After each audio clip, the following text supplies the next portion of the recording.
stage, and now, of course, we're gonna jump straight in towards our very first match of the day. Starting off with Orange Esports versus Dark Horse right here. Now, we've already seen a couple of bans coming. Wow, that's gonna be Kaja, as well as the Tamus being locked away by Orange Esports. My goodness here, seeing all the bans here, okay, I can understand the Kaja ban coming from Orange Esports, but Tamus, okay, it's understandable that there are not a lot of strong off-laners now compared to any other heroes here. Farsa ban, definitely a meta as well. It's been a real nuisance to deal with in the mage lane as well. This opens things up to heroes like Harith, or potentially several other, I believe, heroes like maybe making a comeback from Esmeralda, but I highly doubt he's going to be back here as well. Kimi has been kind of in the pool as well, but at the same time, you know, based on the pub games here, this is definitely different from pub games, just because I think like during pubs is always prioritizing the bans of Granger or Bruno in this regards, but letting the Kufra slide right off the bat here, Dark Horse making the pickup is fantastically smart couple of them. Yeah, I totally agree with the Kufra pick here because it has been really essential into it, getting themselves those great upper hand in engages. So I think it's a great starter from the side of Dark Horse on how they really drafted. And Farsa has been really that hot pick that has been going on and on in the recent competitive scene as well as those ranked games. So it's not surprising to actually see it being locked away. But Ling here, a really high skill cap hero being brought into play. So I'm really excited to see what Dark Horse really has to offer. And Selena here has that really high pickup potential. And you did mention about the Bruno, they did bring in from the side of Orange Esports. Yeah, this is where Dark Horse is going to be forced to pick the Granger from it as well. Like Bruno and Granger is definitely the best matchup in terms of the marksman division. However, the 1-1 is also going to be in the pool as well. But I like this composition coming from Dark Horse just because they picked the Ling here, where Ling is going to be nowadays prioritized in the mid lane here. We know Mages is going to go mid all the way. And I like how they open it up with the Valor where, hey, can we play this as a mid here for the mage department, or shall we play this as a support? So they diversify their mage into a support role, which works very similar in terms of the damage output from the mage department here, but the Ling is gonna snowball really early in the early phase here. It's actually on par to Selena as well, and I like this. Like if they pull this off, they are gonna steamroll this entire game. But of course, if they shut down the Ling, things are gonna go a little bit south. But right now, I'm a little bit worried for Orange Esports. They don't exactly have a lot of catch potential coming from this Ling. Well, I do believe that the Jawhead will be providing enough of that sort of catch, but of course, it's not really easy to actually go all in on that engages. That's where that Akai comes in pretty handy to supplying them with that great pin down with the ultimate, just knocking in by the corners of the wall to set things up, but it's definitely going to be pretty much a 50-50 run. So now that we've already seen this draft, everything looks really convincing. If you have a coin on each side, well, with either side, which side would you pick? Oh, this is going to be a tough one coming from both teams here. Both teams have individually high skill win conditions as well. Like Ling needs to snowball the way through pre-4 all the way to the end game. If you die like once or twice, that's it for Ling. Ling doesn't come back very well to this later stage, whereas the Hayabusa is going to be well. However, Dark Horse, Orange Esports, I'm going to go for Orange Esports. I'm going to go for Orange Esports. Well, you've already taken your pick. I do think that Dark Horse really have something that's really exciting to show on stage. So let's get ourselves ready for our very first matchup here in the open qualifiers of MPL Season 5. My goodness, your first off match here in the MPL. This is definitely drops and I did not expect as well. I know it's going to be in the pool. However, bringing up into this competition stage is going to be a tough one here. But level 1 right off the bat, Ray with the Kufra is going to have a great side here. And Akai going to take a little bit of damage here. It seems to me they are going to trade blow after blow. But my goodness, Bruno on the mid lane, and instead of the Selena, this is something I did not expect. That really was something surprising here as we saw Mal just walk right in and they managed to secure the first blood for Orange Esports. No, I was expecting this going to be a mid Selena here, maybe even support Jawhead, but this is a great start here from Orange Esports to secure that first blood, and especially with the Bruno here securing both the blue buff potentially and the red buff, he's going to snowball away his troop in terms of damage, whereas the carry is going to come online a little bit later compared towards the Bruno or maybe even the potential Granger, which is not in this game. Yeah, we do see a bit of an interesting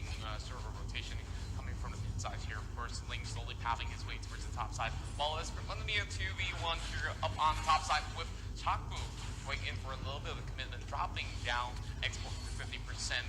First, free river crabs for each of these sides. Well, pretty much even things out for the side of Dark Horse at the same time. So now, that's not too much of a goal differential going into this 1.5 minute mark, but Silo's soaking a little bit more than he should. And this is the problem that Jonghin face when you are facing against these range carries. Yeah, definitely. And of course, the Valer is going to do a lot as well. But Orange Esports, they're doing fantastic well with this Bruno in the mid lane here. And now they caught on the Krufa with the flicker as well. Going for the extra dive, but Lancelot is going to slash his way with the final hit. And there's nothing the Xbox could do coming in from Dark Horse. Yeah, great execution as we saw of those 3 men coming towards the top side. So I'm not sure whether there will be another one going in. Inferni trying to actually find a way out of this, but Mom just going in after Inferni, forcing the flicker away. And well, that's definitely absolute dominance coming out of Orange Esports, but they are leaving Silo all alone. Fantastic use of the Bruno with the raid buff early on as well. Because of that, they are so afraid to contest this here. But Dark Horse, you can see Ray, he needs the level 4 here for the Tyrant's Rage. He's gonna try and hold up and defend this top tower before Orange Esports go out of control. So as of now, Orange Esports 2k level lead. They're fantastically well. They want to control in this first turtle fight, potentially coming in from Orange Esports. Well, now we saw those fantastic dives and all the other control towards the jungle. That gave them so much of goal lead. Look at that. In this early phase of about 3 minutes mark, we're to see 8k to 6. That's about 2,000. If they can actually push that lead with securing that turtle, that would be even greater for the side of Orange Esports. But it's not too late for the side of Dark Horse, though. Really at 4 mates, give him enough time, get all the items up, and this is definitely one guy that Orange Esports really have to shut down. Yeah, definitely. Dark Horse here, he's almost hitting the timing for this link to start going out of control here. We know Orange Esports is going to have that early aggression coming from the Selena, but now the turtle buff also swinging to Orange Esports. This is where they're going to go out online here. However, here comes the Hurricane that catches on the Kufra once again.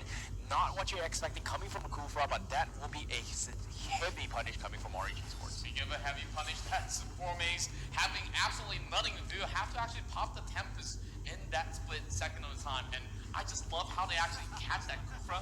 And usually you would think that, oh, I got the bouncing ball, I'll be fine, but there's nothing that you can do when the Hurricane dance just hits right at you, pinning at the wall. Then now, over the top side, we might see a 1v1.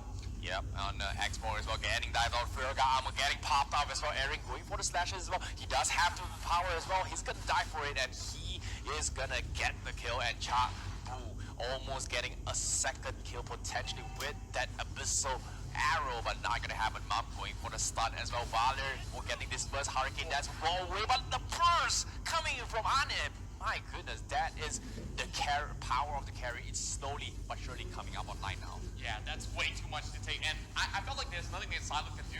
He understood that there's no business for him, and now he's gonna give this tower away. But in return, of course, they will try to get a little bit more pressure in towards the mid side. Well, this is the power of Blink just walking through all these walls. But here comes Mouse. He's out of skills here. He doesn't have cooldown, but Mao, can he go for the pop? Oh, doesn't get him. The pop! Oh, that was too close. Okay. Only one more hit. Mao! What? He's not over the Hurricane dance as well, but there's gonna be a double kill and Contra. Oh, that's way too much for him to handle. And of course, now back towards the mid side here, where we'll get Silo as well. Over mid side, we see one more tower go down, and Mom just doing so much of this dirty work here to make sure Orange Esports remain on top. 6-1, 5 minutes, and I'm thinking that Dark Horse have no reply to this turtle right here. So that's 2 in a row for Orange Esports. Oh my goodness, that outplay, but the place that from how did that happen? But oh, that was so really sick here. I know Contra, I had a little bit girly scream here. I'm so sorry, but yeah, I would say it's beautiful. Beautifully done and executed by the side of Orange Esports, and Bruno's ult right there. It seemed like it just needed one more hit, but at the end of the day, Mel knows that he has unfinished business, and he's definitely got even more to actually take out of these situations. Ray have to actually bounce his way back, and so far, he's the member that has been caught way too much. Look at Ray, he's 0-3-0, and well, they've already opened up the bot side here, and I'm expecting one more tower to go down if they don't do something about this. Yeah, definitely here. But Dark Horse, they need to drag this game a little bit longer before they actually go for comeback. But this Bruno, look at him. Blue buff, red buffs. He's critting like a... I don't know what he's critting like here, but at the same time, he's hitting so hard here. And this is the reason why Bruno and Granger is in the meta as well, just because of how strong the red buff has become. Even though we know it's a little bit nerfed here, but look at the power what it's bringing through here. Whereas the carry, they need... You can see Dark Horse, they need to buy a little bit more time for this carry to come up online. And so far, they can't seem to find the space that Orange Esports is kind of choking them in their spot right now. Yeah, you can see how clean it was, and now Mount's gonna go in with the Hurricane Dash, pushing Ray all the way back. None of the Cooper can see here, coming in with a killing spree, but here comes Inferno, going in with the Fear Armor being popped, and X-Face going all the way to the back, but he cannot find anything at all. 3 men down for the side of Dark Horse, only sacrificing Aaron.